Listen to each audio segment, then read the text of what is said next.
안녕하세요. 즐거운 책방입니다. 네, 오늘 소개해드릴 책은요. 비폭력 대화라는 책이에요. 비폭력 대화. 저번 시간에 이어서 소개를 해드릴 건데요. 오늘 소개해드릴 부분은 공감으로 받아들이기라는 내용이에요. 어떤 누군가와 대화를 나눌 때 그 상대방이 나한테 내가 하는 얘기를 열심히 들어주면서 공감해주고 그러한 느낌을 받는다면 정말 만족스럽잖아요. 대화가 왠지 뿌듯하고 만족스럽고 그리고 또 어떤 힘든 일이 있을 때 누군가가 나의 이야기에 들어주면서 공감을 해준다면 위로가 되고 또 덜 힘들게 느껴지는 그러한 효과가 있어요. 그래서 공감으로 받아들이기라는 내용인데요. 이런 공감에 대해서 우리가 나는 열심히 공감해준다고 하지만 상대방이 그것을 못 느낄 때가 있거든요. 그렇지 않다고 생각할 때가 있어요.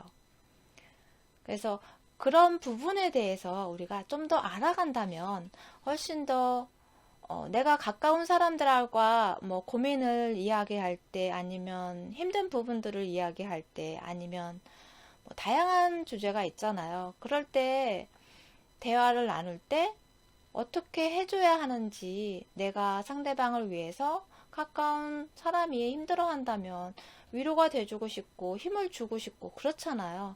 근데 어떻게 하면 그러한 위로가 되고 힘이 되는지 그러한 내용들을 지금부터 소개를 해드릴게요. 공감이란 무엇이라고 생각을 하시나요? 공감이란 다른 사람의 경험을 존중하고 이해하는 것이라고 말해요.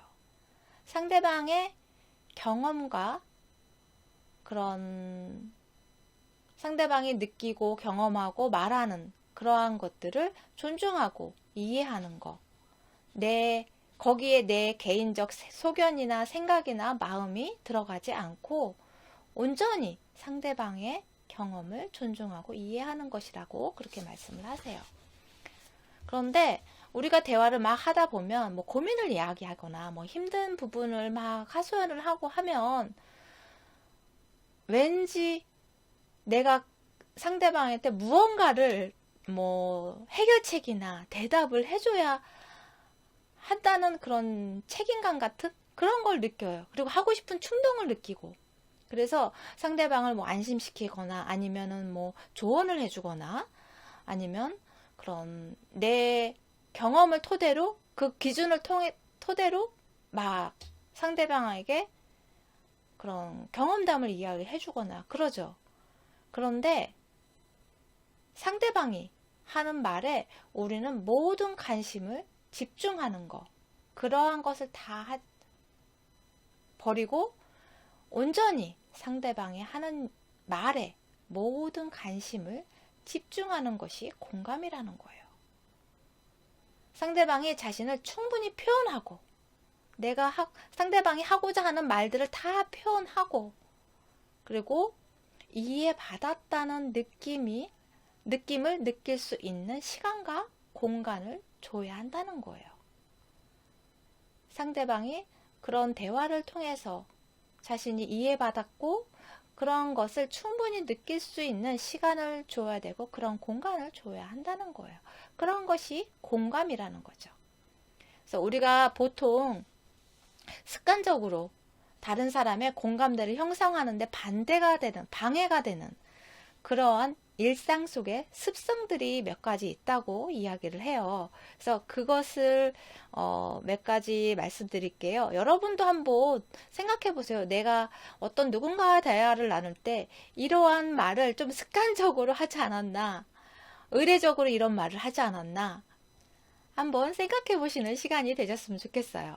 지금부터 책 내용을 소개를 해드릴게요. 조언하기. 어떤 누군가 고민을 이야기했어요. 그러면 보통 이렇게 이야기하죠. 내 생각에는 너는 뭐뭐 해야 해. 아니면 왜 그렇게 하지 않았니? 하고 우리가 의례적으로 상대방이 이야기하면 내 생각에는 뭐 이러이러해. 아니면 이렇게 해야 된다고 생각해. 그렇게 이야기를 하죠. 그런 식으로 조언을 하고 그리고 한술 덧뜨기가 있어요.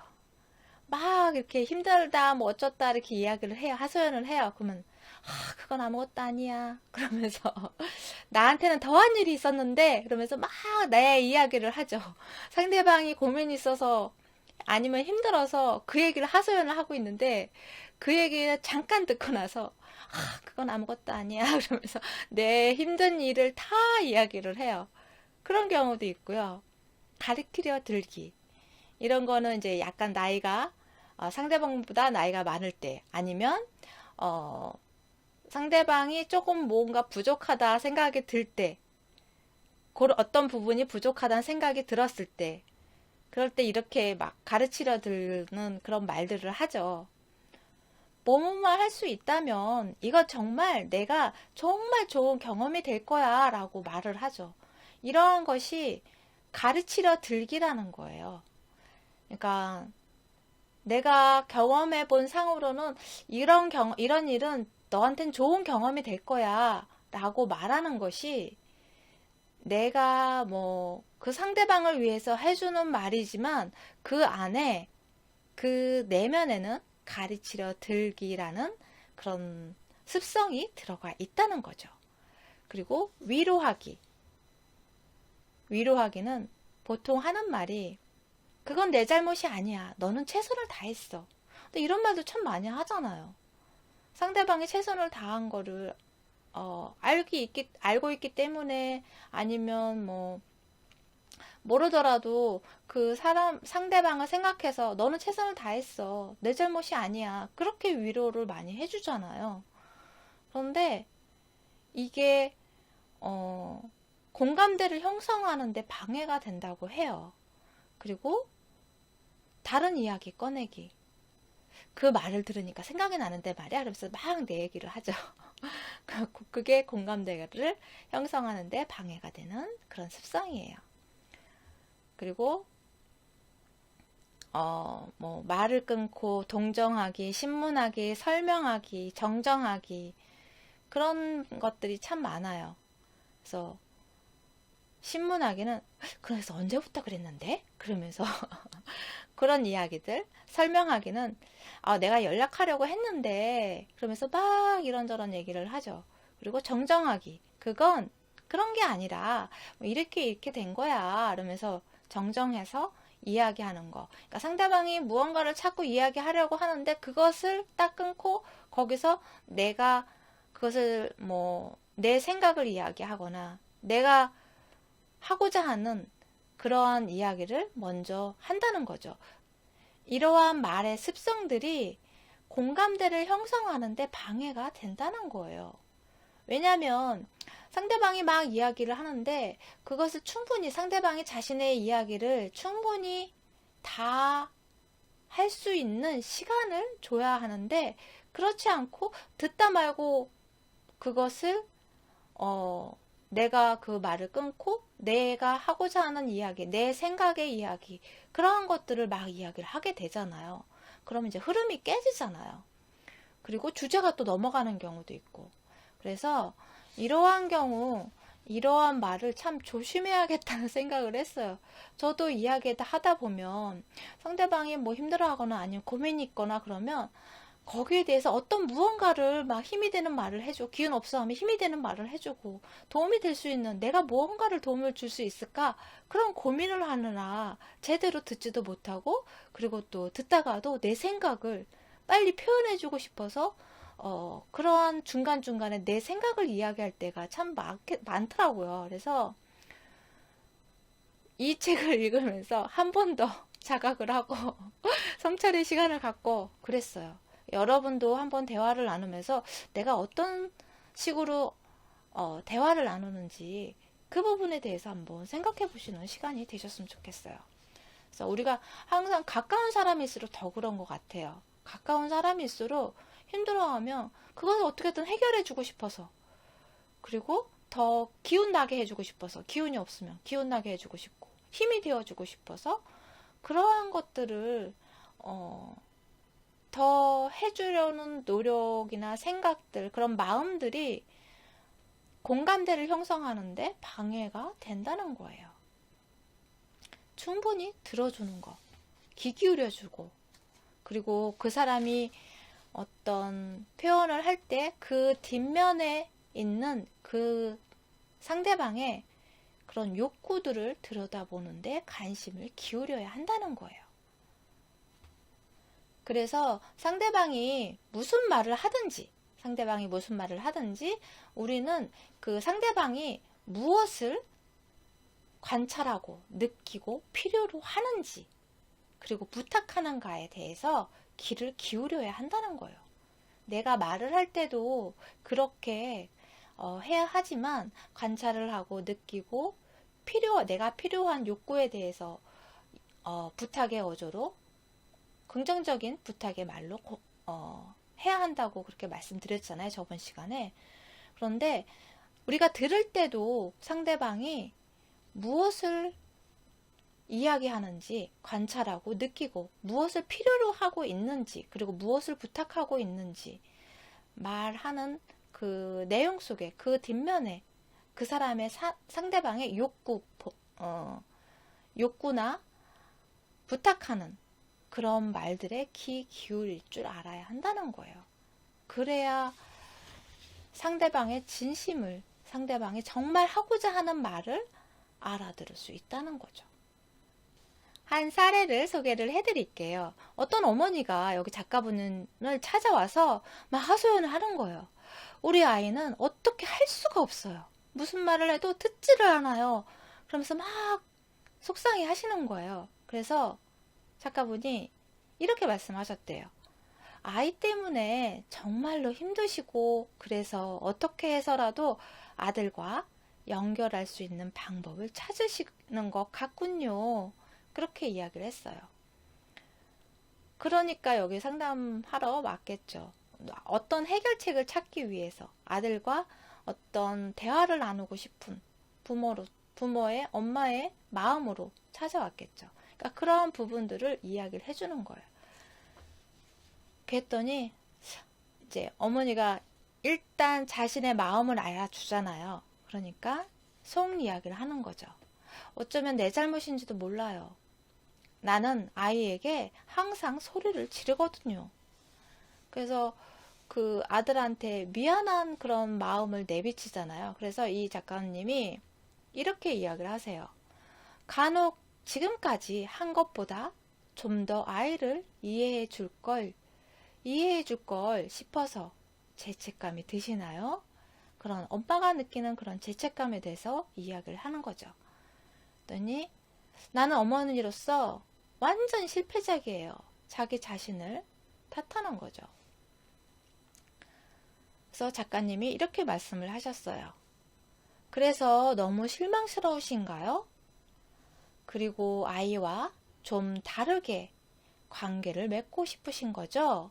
그러면서 이제 그렇게 이야기를 풀어나가는 거예요.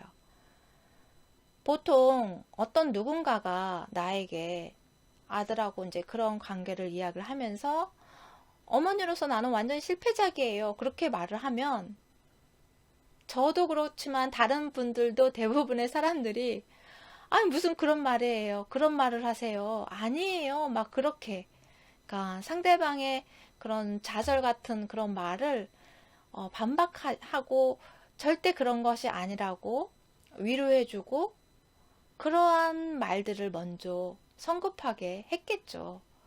보통 이제 습관적으로 일반적으로 많은 분들이 그렇게 하신다는 거예요. 그런데 그것보다는 그 어머니가 자기 자신의 실망스럽게 생각하는 그런 부분에 대해서 그리고 앞으로 어떻게 해야 하는지 그 부분에서 고민하고 있는 거잖아요. 그래서 그런 부분에 대해서 이야기를 하면서 그러면서 공감대가 형성이 된다는 거예요. 여기 책 내용을 읽어드릴게요. 우리가 상대방을 충분히 공감해 주었다는 증거는 무엇인가? 첫째, 상대방은 마음속에서 일어나는 모든 느낌을 충분히 공감으로 이해받았다고 느낄 때 편안한 안도감을 느낀다. 우리도 비슷한 긴장 해소를 자신의 몸에서 느끼며 이것을 인식하게 된다. 둘째, 더 확실한 신호는 상대가 말을 멈추는 것이다. 만약 우리가 이 가정에 충분히 오랫동안 머물렀는지 확실치 않다면 더 하고 싶은 말 있으니까 라고 상대방에게 물어볼 수 있다. 네. 상대방이 충분히 자신의 이야기를 성찰해가면서 자신의 생각을 정리해가면서 다 모든 것을 이야기할 때까지 들어주고 공감해주고 이런 식으로 공감의 말을 해주고 상대방이 느끼는 그런 감정이나 고민들 그런 부분에 대해서 같이 공감해주면서 대화를 이끌어가고 충분히 자신의 이야기를 다 끝냈을 때 다 하고 나면 더 이상 이제 후련하니까 더 이상 할 말이 없잖아요. 그래서 말을 멈출 때 그럴 때 공감이 이루어졌구나라는 것을 알 수 있다는 거죠. 그래서 우리가 누군가와 대화를 나눌 때 일상적인 대화도 있지만 그렇지 않은 경우 조금 진지하게 대화를 나눌 때도 참 많잖아요. 그런데 그런 진지한 대화가 우린 보통 진지한 대화가 이루어지지가 않아. 아니면 하다가 그냥 조금 얘기하다가 그냥 끊기는 경우가 생겨요.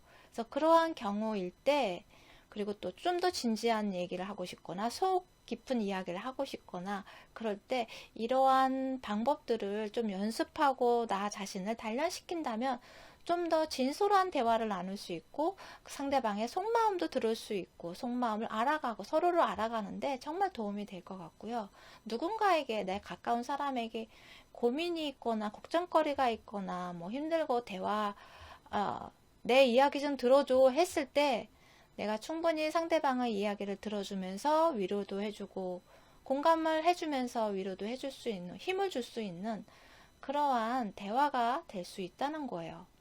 그래서 이러한 공감하는 방법이 저도 상대방의 이야기를 들으면서 충분히 공감하면서 들어준다고 하지만 그 과정들을 자세히 들여다보면 내 이야기도 많이 하고 있더라고요. 상대방이 충분히 이야기할수록 들어주고 기다려주고 하는 것이 아니라 중간중간 제 생각과 제 견해와 제 이야기를 하고 있더라고요. 그래서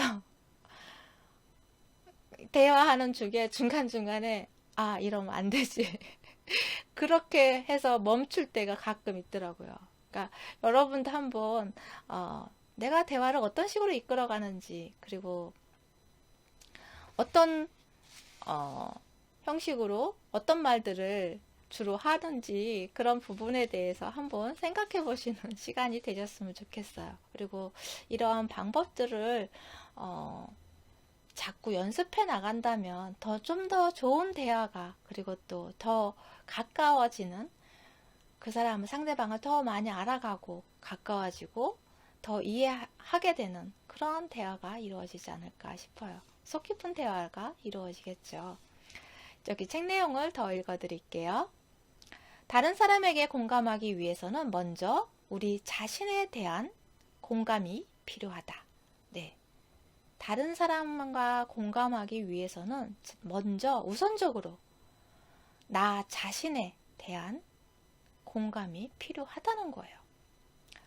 우리 자신이 방어하는 태도가 되거나 남에게 공감해 줄 수 없음을 느낄 때에는 일단 멈추고 첫 번째 일단 멈추고 심호흡을 하며 우리 자신에게 공감하거나 두 번째 상대방을 비난하지 않으면서 자신의 절실한 욕구를 비폭력적으로 외쳐보거나 혹은 세 번째 잠시 자리를 피해 자신을 위한 공감의 시간을 갖는다. 네. 어떤 누군가와 대화를 나눌 때 여기서 책에서 말씀하신 것처럼 대화가 끊기거나 자꾸 내 생각에 상대방에 집중해야 되는데 내 생각에 집중하게 되거나 그럴 때 그리고 상대방이 무슨 이야기를 꺼낼지 긴장하고 약간 방어적인 벽을 세우는 그러한 태도를 보인다면 그러한 것들이 왜 그런지 나 자신의 성찰의 시간을 갖고 나 자신을 들여다보고 그러한 시간을 갖는 것이 중요하다는 거예요. 그 시간에 그럴 수 없다면 심호흡을 하면서 나 자신의 내면을 잠깐 들여다보는 그러한 시간을 갖는 것이 좋다는 거예요. 그리고 여기서처럼 상대방을 비난하지 않으면서 나의 그런 내면에서 일어나는 욕구들, 그런 생각들, 그러한 것들이 어떤 욕구로 인해서 그러한 생각들이 자꾸 들고 어떤 말을 하고 싶은 욕구가 생기는지 그런 부분에 대해서 상대방에게 감정이 상하지 않고 비난하지 않으면서 내 그런 욕구들을 표현해 주라는 거죠. 그래서 그러한 것들이 뭐 단시간에 되는 것도 아니고, 그리고 또 책으로 읽었다고 해서 바로 실천해 보면 그게 실천이 잘 안 되는 경우도 참 많아요. 왜냐면 그것을 계속 인지하고 가지고 있는 것이 아니기 때문에 어떤 누군가를 막 대화하다 그 속에 빠져서 막 이야기하다 보면 그것을 잊을 때가 참 많거든요. 그래서 나중에 내가 좀 더 많이 들어줬어야 되는 건데 그런 후회도 하게 되고 그렇게 되는데, 이러한 것들을 자꾸 인지하고 의식하고 그 다음에 자꾸 훈련하고 나 스스로가 이런 훈련들을 하고 연습을 하고 말하는 표현하는 방법들도 연습을 하고 하다 보면 조금씩 바뀌지 않을까 싶어요. 저도 매일은 아니고 책 읽을 때마다 그런 것을 의식하고 인식하면서 연습해 나가고 하거든요. 그래서 아주 뭐 빠른 시간은 아니지만 그래도 서서히 조금씩 좋은 방향으로 바뀌어 나가리라 믿고 여러분도 한번 해보시면 어떨까 싶어요. 여기서 연습 문제도 나오고요. 공감하며 듣는 것과 그렇지 않은 것을 구분하는 연습 문제도 나와요. 그래서 이러한 내용들을 한번 읽어보시면서 한번 연습해보고, 그리고 또 그러한 공감하는 것이 어떤 것인지 좀 더 알아가는 그러한 시간이 되셨으면 좋겠어요. 이러한 훈련들이 가장 가까운, 그러니까 가족과의 관계에서도 정말 좋은 역할을 한다는 거예요.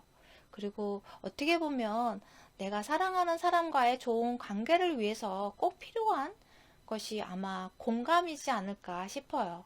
그래서 이러한 공감이 서로 간에 가족 간에 가깝다는 이유만으로, 아니면 부모와 자식 간의 그런 관계에서도 나는 자식을 위해서 한다는 말이지만 자식 입장에서는 그것이 상처가 될 수도 있거든요.